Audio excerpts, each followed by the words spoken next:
आणि त्याची एक मोठी बातमी समोर येते। विधिमंडळ आमदारांचा प्रस्तावित जपान दौरा हा रद्द करण्यात आलाय। पंतप्रधानांनी केलेल्या आवाहनाला विधानसभा अध्यक्षांनी प्रतिसाद दिलेला आहे आणि पंतप्रधानांच्या आवाहनानंतर 12 आमदारांच्या शिष्टमंडळाचा नियोजित जपान दौरा रद्द करण्यात आलाय। जपानच्या 2 राज्यातील गव्हर्नरकडनं भेटीचं निमंत्रण आलेलं होतं, मात्र आता हा दौरा रद्द केलाय।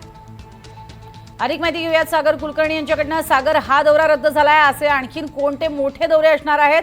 कशा पद्धतीने त्यावरती आता आमदार प्रतिसाद देणार आहेत मोदींच्या या आवाहनाला?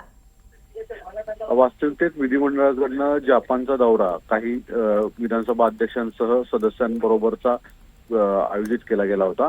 पंतप्रधानांनी परदेशी दौरे टाळावेत अशा स्वरूपाचं आवाहन केल्यानंतर आता हा विधिमंडळाकडनं पूर्वनियोजित दौरा रद्द करण्यात आलेला आहे। जपानचा जवळपास 8 ते 10 दिवसाचा हा दौरा नियोजित होता। आपण तुर्तास तरी या संपूर्ण नियोजित दौरा रद्द करण्याची भूमिका विधानसभा अध्यक्ष राहुल नार्वेकरांनी घेतल्याची माहिती आता समोर येताना दिसून येते। नक्कीच, त्याचबरोबरीने इतरही काही महत्त्वाचे निर्णय या निमित्तानं घेतले जातात का, हेही पाहणं गरजेचं ठरणार आहे। तुर्तास धन्यवाद सागर या संपूर्ण माहितीसाठी। एकीकडे वाहनांचे ताफे घेऊन फिरणारे मंत्री यावरतीही जोरदार टीका होतीये, त्या संदर्भात काय निर्णय होतो हेही पाहणं महत्त्वाचं ठरेल।